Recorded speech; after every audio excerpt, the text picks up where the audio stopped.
My name's Jeffrey Rhoads, also Geoff, also Geoff. And my position, I think, is Chief Technology Officer, but I'm also a board member, co-founder. And Mark Gardner and I co-founded this almost 4 years ago now.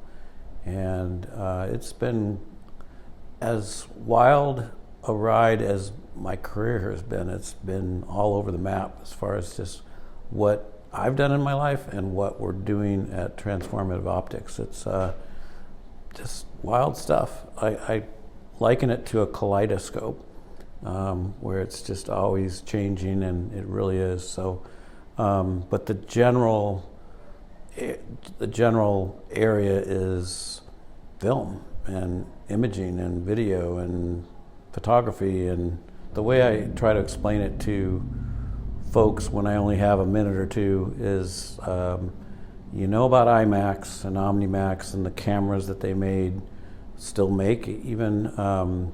We're just doing the next levels of those things and broadening large imagers, cameras, and it applies across the board. You know, there's so many applications and areas, from deeply military and surveillance and all those areas to cinema, to sports, to industrial inspection and medical instrumentation is we're looking at. We're looking at, on the manufacturing side, glass and how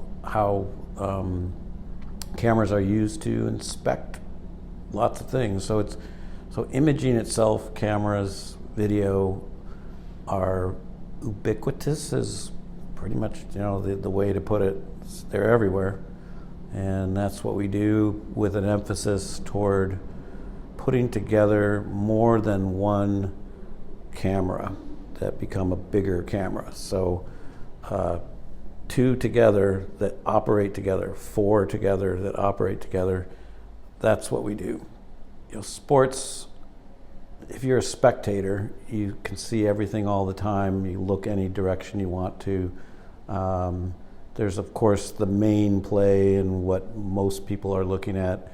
If you look at sports broadcasting over decades, you have camera people that are making decisions on what's being seen, and then with our tech, you take it all in, everything. There's really no editorializing on the capture of the game.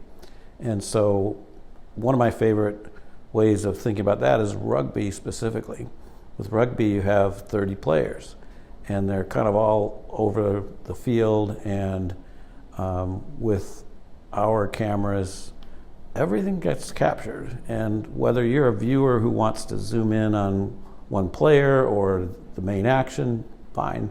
But if you're, let's say, a coach or a trainer, and your focus is on one particular player, trying to help them, you can just follow that player for the whole game. And so there's just this removal of human editing that allows for any individual viewer to do whatever editing they want to do, whatever attention they want to pay to it. And I think that's only going to become clear to people by just deploying this and just getting it out there, and everyone can have their aha moments where they go, whoa, okay, I didn't think about that.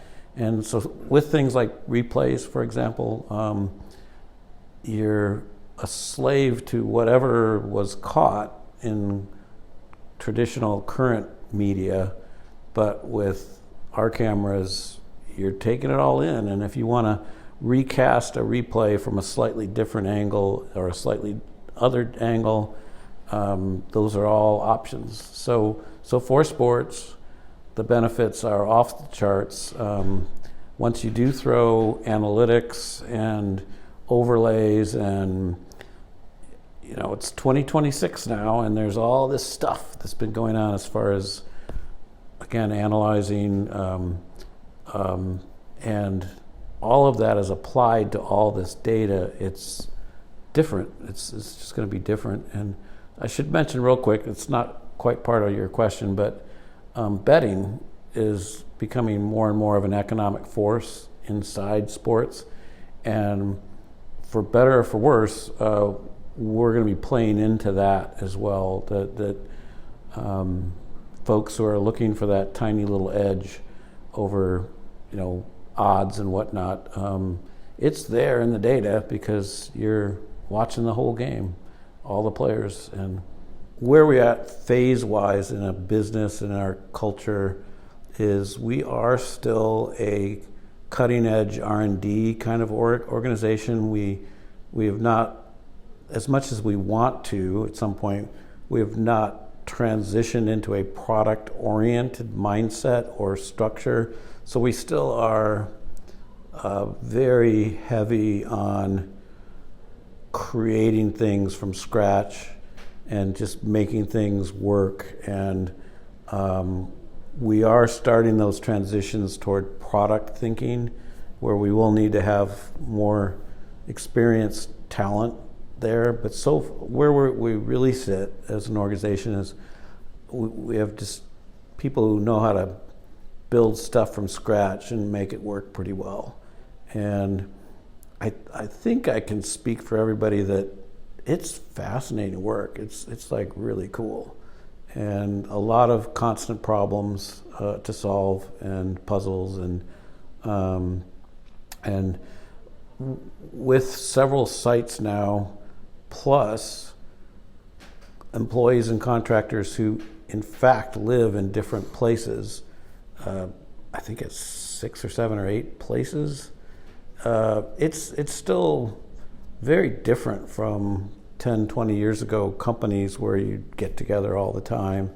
And I think there's still an adjustment that people have to make, not having that constant camaraderie or in presence, or if you look at even our office here in Portland, some days there'll be 5 or 6 people in here, 7 people, and others I'm the only one for a while, or somebody else is the only one.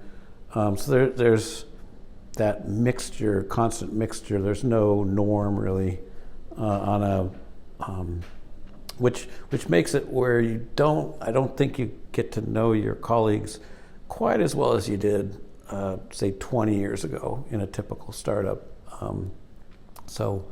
But definitely talented, absolutely. And so I founded Digimarc as well, that company, and probably the greatest compliment that folks have ever repeatedly given to me, on top of all the complaints. Oh boy, have I heard complaints and problems, and I've heard everything. But the compliment is just that caliber of talent, really. It is just talent, and it brings up. I used to tease a few folks about the curse of competency, and when you had the curse of competency, it meant everybody's coming to you to kind of get a piece of you. Like, can you help me do this? Can you take on this role? Can you? And so there was always this kind of need to compliment those people.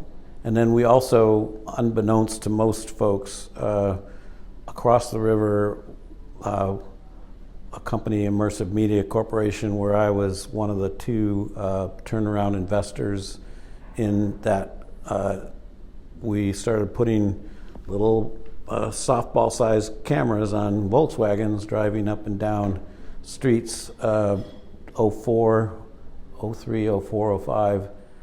Shopped it out to 5 companies as far as like, hey, who wants to take this to the next level? Google won the bid. So we wound up working with Google, and I think we did the first 70 cities of what was the inaugural Google Street View. So that was done in Portland here. Some very brilliant people put that together. Yeah, so I'm known for that, I guess you could say. And then I have kind of a dozen years in my life also where I worked for the government, and and that's kind of stuff I can't talk about. You asked me that last time. Well, I think for one, just the diversity of it, and the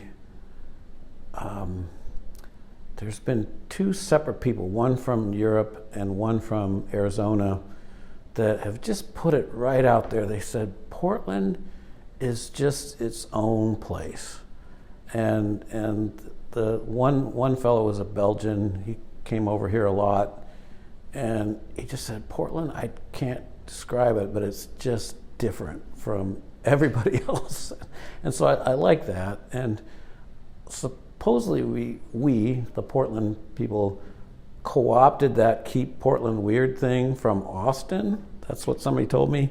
So, but that's in there. And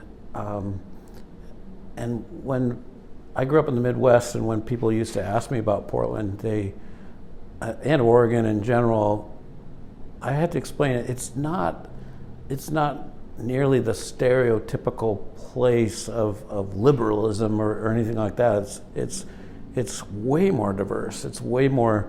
You can't paint it into the liberalism corner. It's just not that. It's got major aspects of that, of course. My point is that it's just very diverse, and I think of the food, of course, is, and back when I drank beer, it was kind of a nice place to be in. I still drink a little bit of beer, but not as much, and just that ability to have people brew their own beer. It's not just about the lots of breweries around, but it's even people doing their own. I had a wine with an old friend 2 days ago, and he said, "Oh, I'm making my own wine now." And I went, "Of course you are. Of course you're making your own wine." And then the more obvious things is the terrain, the walkability, the bikeability, the waterways, the coast, skiing. Haven't been skiing in a few years, but that's so just that cliche side, if you will, of Portland. It's not cliche. It's actually real. So that I like that.